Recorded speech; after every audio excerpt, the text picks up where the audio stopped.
Howdy.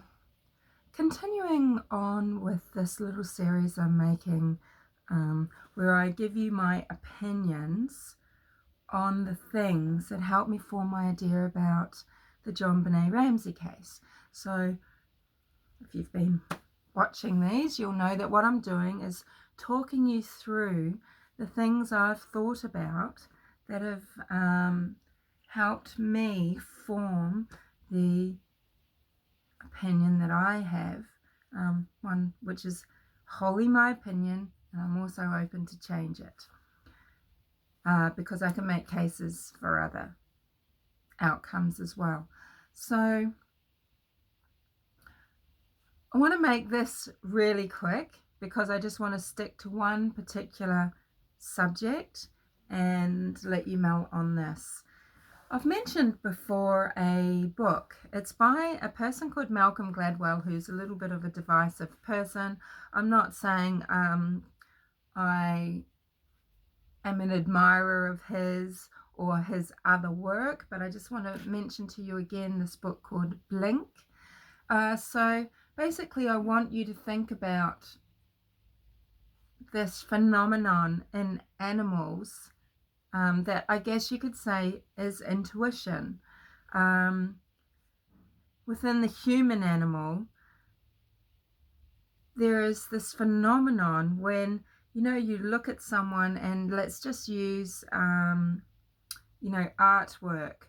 Let's just use artwork as an example. You've got some art and you look at it and you say, fake.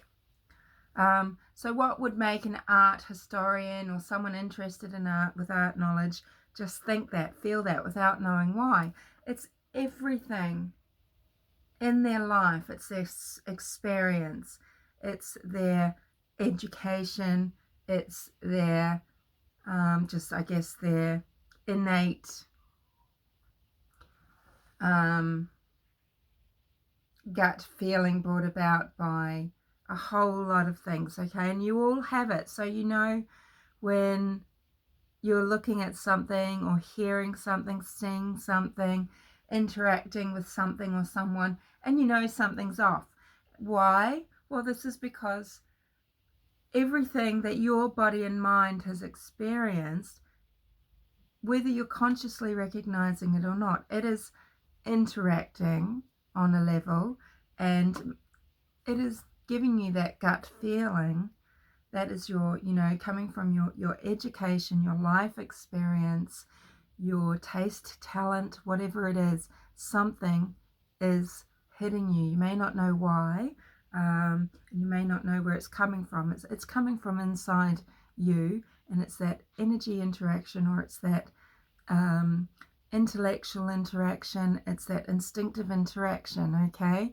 So it's that kind of thing.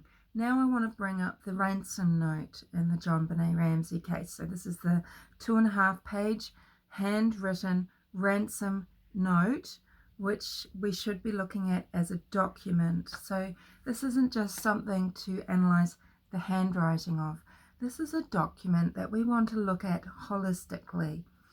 And when I see that Ransom Note, there's something that I see there, and it's not whether or not here is some handwriting that a person could easily have put on that paper, purposefully mimicking someone's handwriting, someone's spelling, someone's manner of speech. Okay, that's easy to do if you know someone well. You know how they misspell words, you know terms and phrases they use, etc. And it certainly seems with this Ransom Note document that it's a recipe that's been drawn together from all things in the Ramsey life, from a lot of different places. Doesn't seem like something that's just come from a foreign faction aimed at a Mr. Ramsey, does it? Anywho, so this document, I look at it and I see something. I don't see, well, what I see is something that someone hasn't been able to override or hasn't thought of consciously to override. And that is the urge to format this document in a specific way, in an informal business way. And that is using indentation at the start of each paragraph. So that's where the first line of every paragraph is indented by 1 inch or thereabouts. And then also the valediction, where that's placed and that it's used. You know, there's this sign off that, victory, SBTC, and where that's placed on the page. So you've got this formatted document. It's in the indentation style with these indented first lines of each paragraph coming in from the left-hand margin, approximately 1 inch or so. And then you have the valediction, the sign off. You know, this is where you might say, if it's quite formal, you might say yours sincerely. If it's the second time you've written to someone in business, it might be yours faithfully. I mean, this is very old school. You're talking here, I'm talking as someone that's learned to type on manual typewriters taught by nuns, who gained a Pitman's examination and who has used what I learnt forevermore. And this is to learn about formal documents, to learn about certain styles of documents. Now, yes, this was in the 80s, but in the 90s, in all sorts of roles, admin, business, sales, etc. I'm writing my own documents now. Yes, I would never handwrite something now if it's to be a formal letter, but many businessmen and women in the 90s, no matter if they've got a team, a secretary, etc., they're handwriting their drafts or handwriting a lot of their work, even if it's to be typed up, put into a computer. Yes, even a computer business owner such as JonBenet Ramsey is handwriting documents. I would guarantee it. There are old school authors that still handwrite every book that they write.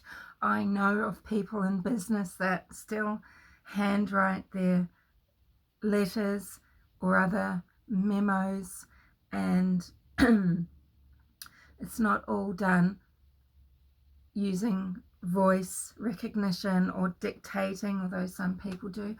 I mean, I think it's a fair bet to say Mr. Ramsey wrote his fair share of business correspondence. He had a particular style that he followed, and perhaps he couldn't override this when he wrote this letter. Okay, perhaps because it's a business rival he sometimes tries to allude to. It's a business rival, someone from that world.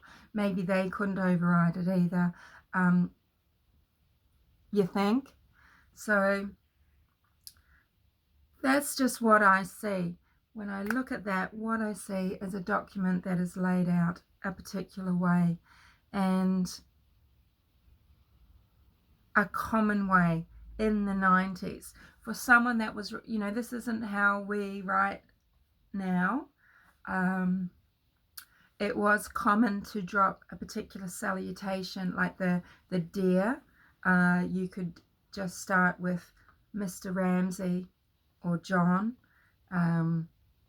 That's acceptable and commonplace in the 90s, writing a business letter.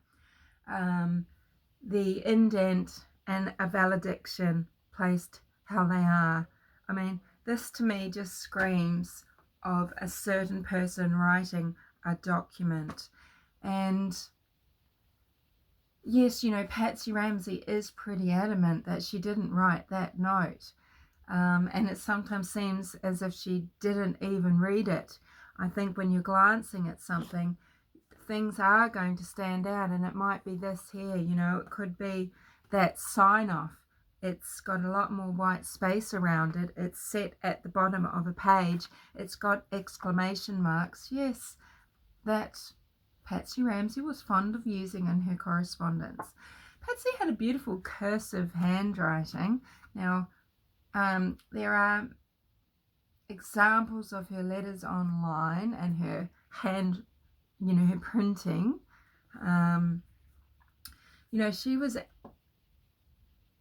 She seems very sure, doesn't she, about things. Now, I pointed out, she might be painstakingly saying, look, this is wiggly and this is not. But maybe that's this desperation here, because it seemed like, subjectively, you just glance at that and those letters look the same. They're the same size, same form. You could lay them over the other. But she was right. They were a little bit shaky, like someone writing a little more slowly just to get it right, just to get it so. What do you think? Yeah, what do you think? So just a quick video about documents, about formatting. Let's look at this Ransom Note as a document and evaluate it in other ways. Yes, we're looking at content, we're looking at form, we're looking at phrasing, we're looking at handwriting, but that's not all that there is to see. We're looking at paper and pen from inside the home. We're looking at the formatting and all of the things that are contained within. They're quite bonkers. If this is supposed to be from a foreign faction, it's it's obsessed with so many topics and so many things about the Ramsey life, sort of. It doesn't seem to be just aimed at someone getting money in exchange for a beautiful little girl. It was well known how much money John Ramsey had. 118,000 is odd. A foreign faction is going to ask for $1 million, or $500,000 or whatever, and everything in the letter that seems odd, it's planted there, but it's for a reason. Now, why would someone sort of cast doubt on their own family by using numerals like, numbers like 118,000? Well, maybe because they're not stupid. They realize that the very letter, the very scene of the whole home and what's happened, they realize they are going to be under suspicion. So let's just make sure it's not me.